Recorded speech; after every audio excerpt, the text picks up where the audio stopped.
Listening test. You will hear a number of different recordings and you will have to answer questions on what you hear. You will have time to read the instructions and questions and you will be given time to check your work. All the recordings will be played once only. The test is in 4 parts. Now turn to part 1. You will hear a student inquiring about parking facilities. First, look at questions 1 to 4. For each of the questions, 4 alternatives are given. Decide which of the alternatives, A, B, C or D, best fits what you hear on the tape and circle the appropriate letter.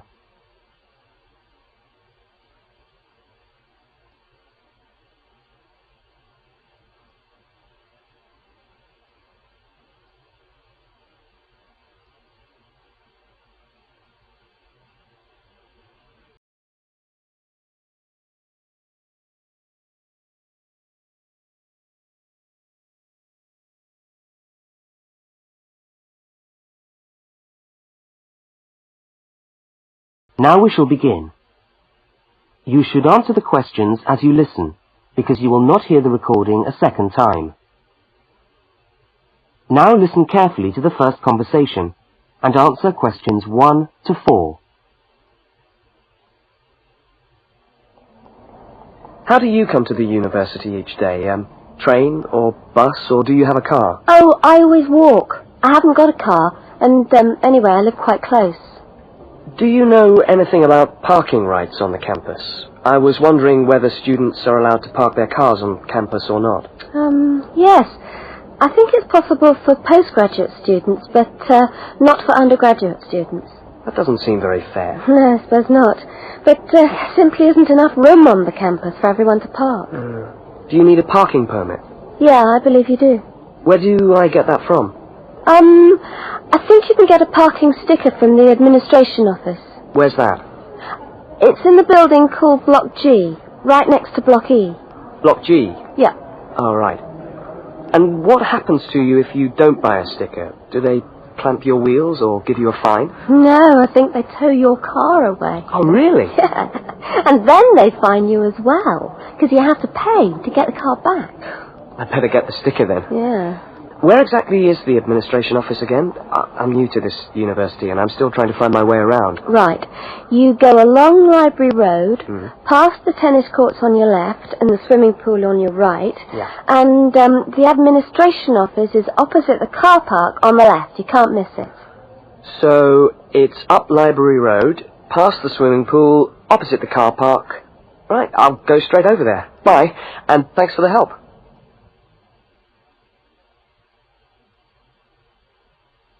Now you have some time to look at questions 5 to 12.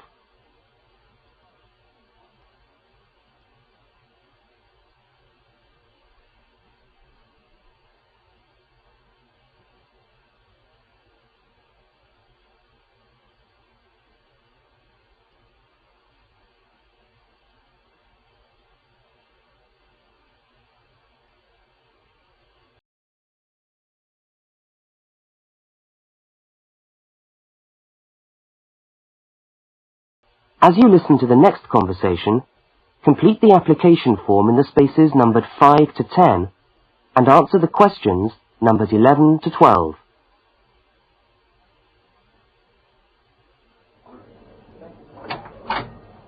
Good morning. Can I help you? Yes, I was told to come over here to get a parking sticker. Is this the right place? Yes, it is. Are you a postgraduate student? Yes, I am. Okay. Well, I'll just need to take some details. Your name? Richard Lee. That's spelt L-E-E. Richard Lee. And the address?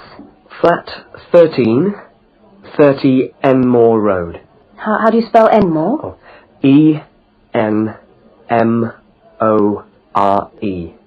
And that's in the suburb of Newport. N-E-W-P-O-R-T. Faculty? I beg your pardon? Which faculty are you in? Oh, architecture, the Faculty of Architecture. Right. And the registration number of your car? Let me see. LXJ50... Oh, no, sorry. I always get that wrong. It's, LJX058K. LJX508K? No, 058K. And what make is the car? It's a Ford. A Ford, fine. Well, I'll just get you to sign here, and when you've paid the cashier, I'll be able to issue you with a sticker. All right. Where do I pay? Just across the corridor in the cashier's office. Oh, but it's 12:30 now, and they close at 12:15 for lunch. But they open again at 2:15 until 4:30. Oh, they're not open till 2:15. No. When you get your sticker, you must attach it to the front windscreen of your car. I'm afraid it's not valid if you don't have it stuck on the window. Right, I see. Thanks very much. I'll just wait here then.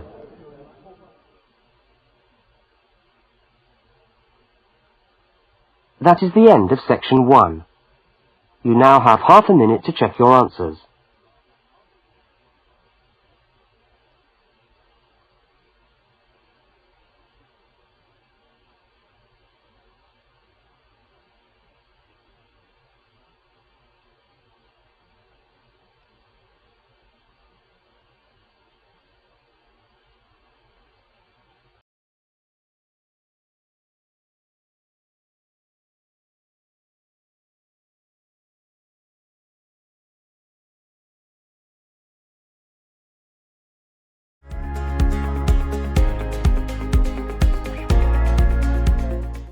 Part 2. You will hear a talk given by a guide showing a group of people round a museum. First, you have some time to look at questions 13 to 18.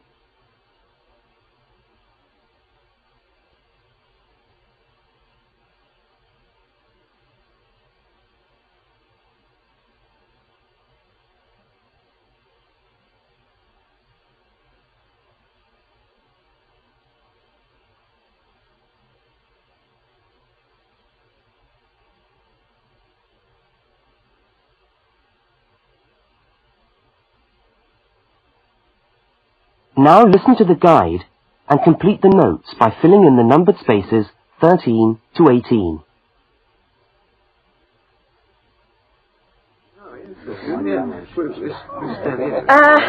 Good morning, everyone, and welcome to the Maritime Museum. Now, before we commence our tour, I'd just like to tell you a little bit about the history of the museum.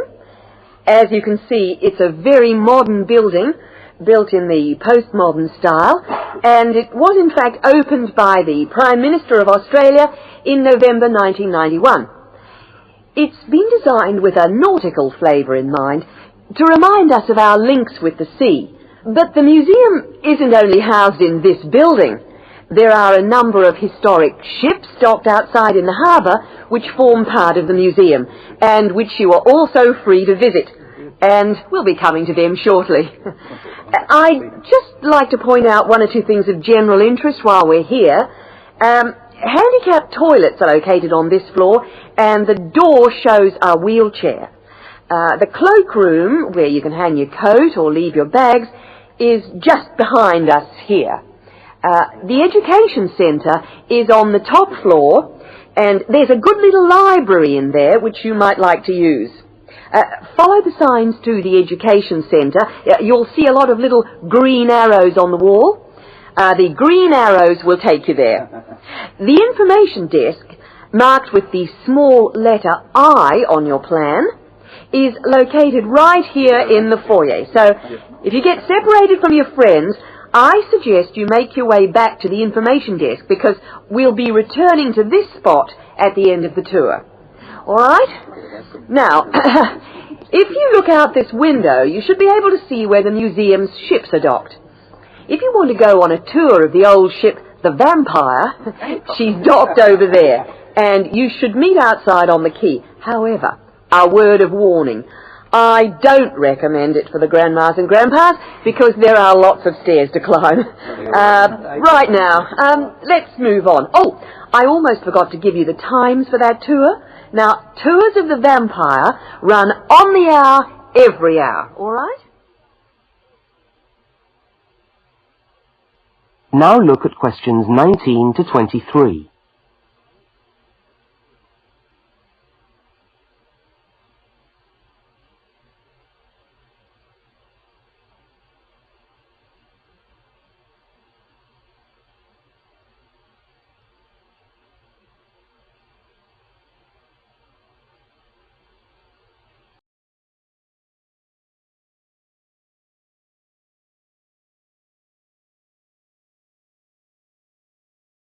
As you listen to the rest of the talk, complete the notes in the numbered spaces 19 to 23.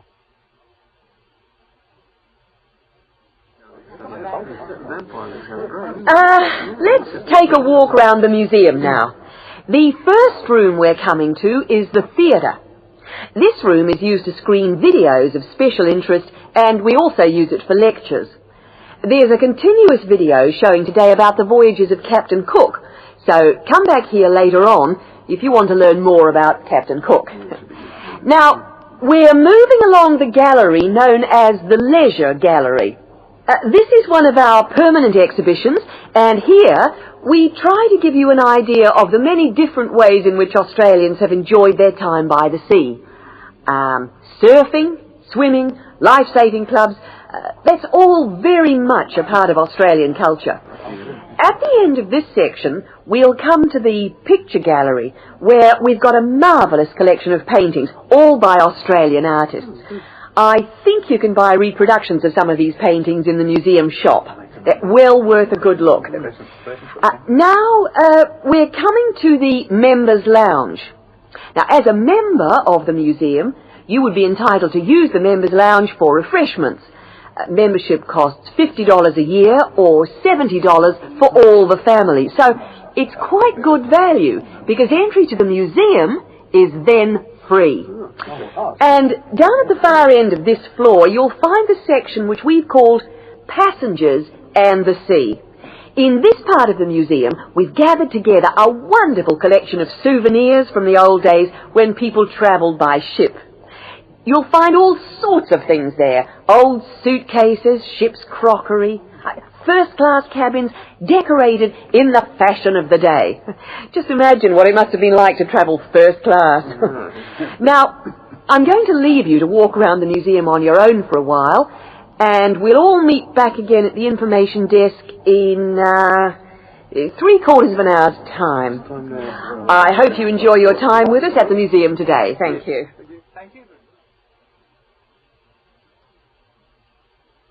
That is the end of section 2. You now have half a minute to check your answers.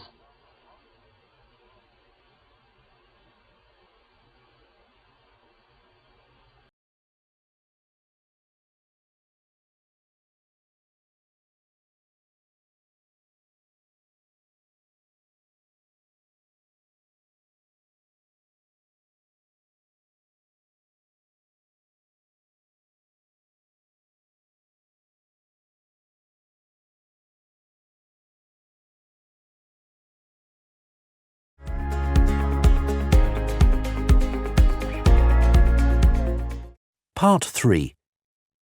In this section, you will hear a university student, Mark, talking to a tutor and another student about a topic he has studied. Now look at questions 24 to 32.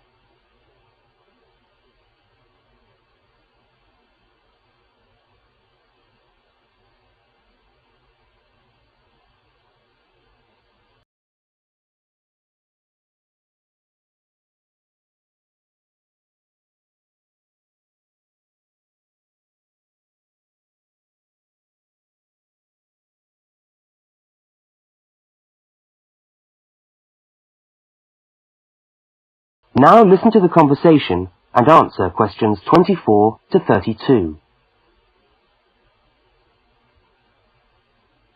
Okay, everybody. Good morning. Good morning.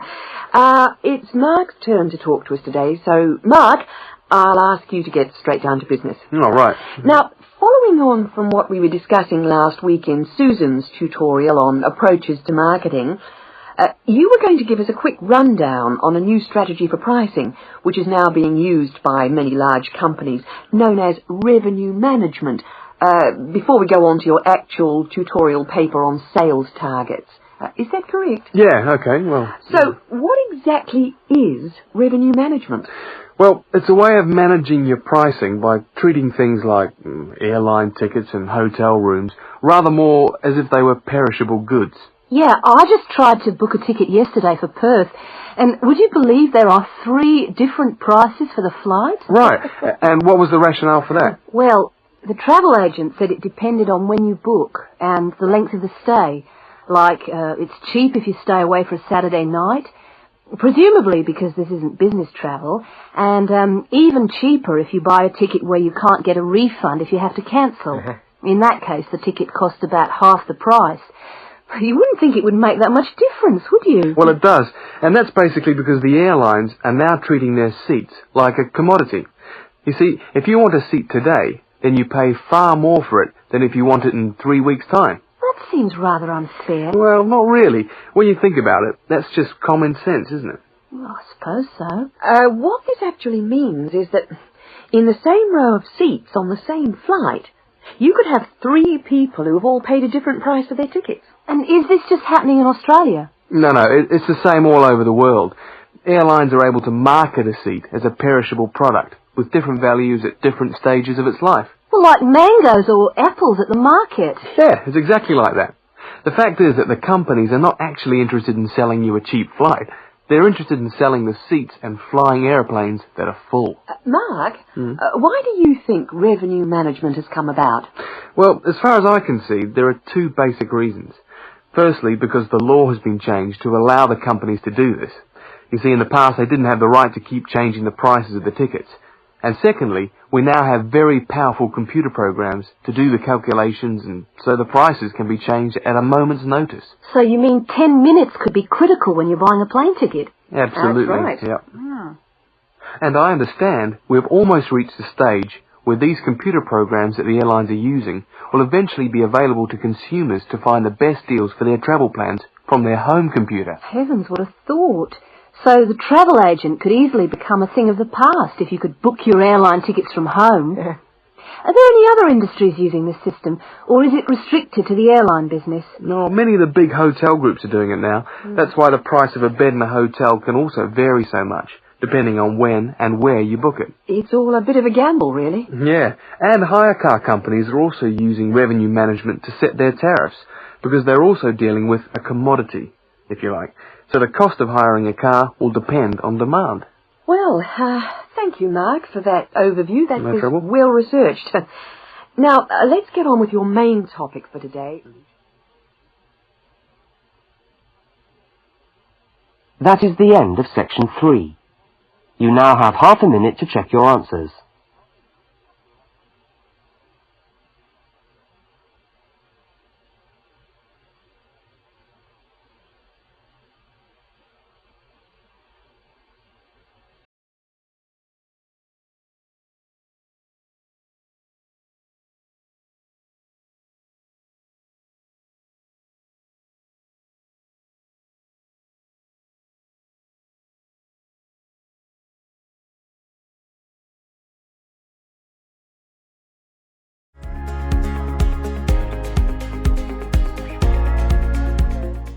Part 4.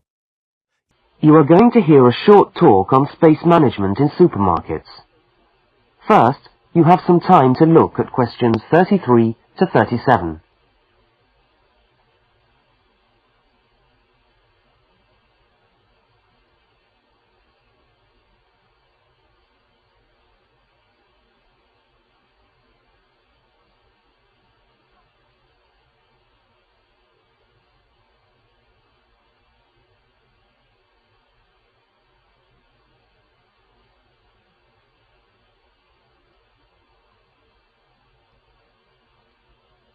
Now listen to the first part of the talk and complete the table by filling in the numbered spaces 33 to 37.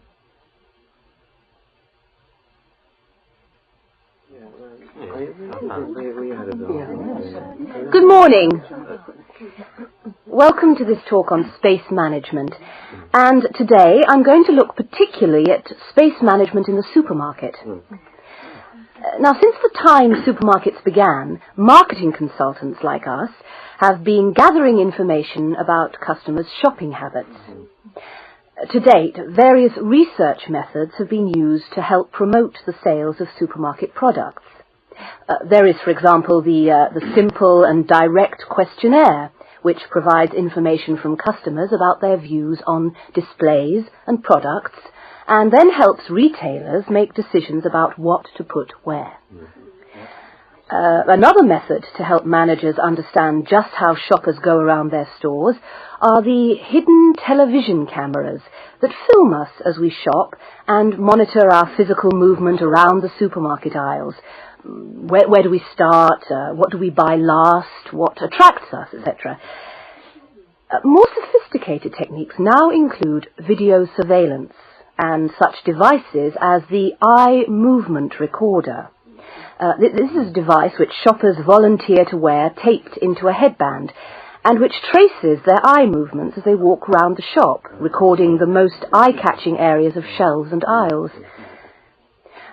But with today's technology, space management is now a highly sophisticated method of manipulating the way we shop to ensure maximum profit. Supermarkets are able to invest millions of pounds in powerful computers which tell them what sells best and where. Now, an example of this is Spaceman, which is a computer program that helps the retailer to decide which particular product sells best in which part of the store. Now, Spaceman works by receiving information from the electronic checkouts, where customers pay, on how well a product is selling in a particular position. Spaceman then suggests the most profitable combination of an article and its position in the store. Now you have some time to look at questions 38 to 42.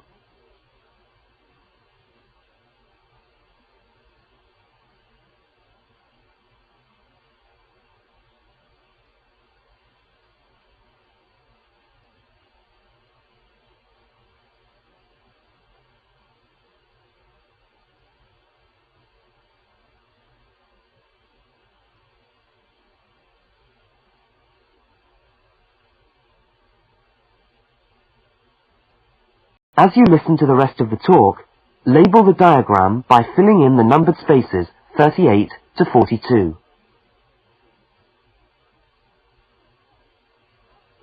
So, let's have a look at what we know about supermarkets and the way people behave when they walk down the aisles and take the articles they think they need from the shelves. Now, here's a diagram of one supermarket aisle and 2 rows of shelves. Here's the entrance at the top left-hand corner. Now, products placed here at the beginning of aisles don't sell well. In tests, secret fixed cameras have filmed shoppers' movements around a store over a 7-day period. When the film is speeded up, it clearly shows that we walk straight past these areas on our way to the centre of an aisle. Items placed here just don't attract people. When we finally stop at the centre of an aisle, we pause and take stock, casting our eyes along the length of it. Now, products displayed here sell well and do even better if they're placed at eye level so that the customer's eyes hit upon them instantly. Products here are snapped up, and manufacturers pay a lot for these shelf areas, which are known in the trade as hotspots. Naturally, everyone wants their products to be in a hotspot. But the prime positions in the store are the ends of the aisles, otherwise known as gondola ends. Now, these stand out and grab our attention. For this reason, many new products are launched in these positions, and manufacturers are charged widely varying prices for this privileged spot. Also, the end of an aisle may be used for promoting special offers, which are frequently found waiting for us as we turn the corner of an aisle. Well, now, eventually, of course, we have to pay. Any spot where a supermarket can be sure we are going to stand still and concentrate for more than a few seconds is good for sales. That's why the shelves at the checkout have long been a favourite for manufacturers of chocolates. Perhaps the most surefire impulse food of all.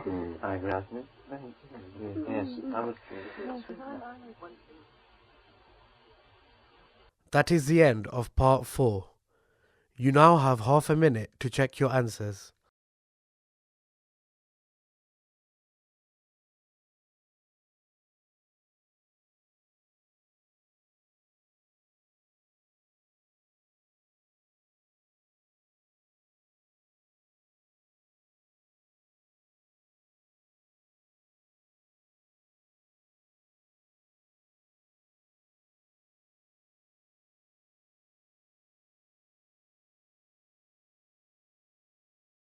That is the end of the listening test.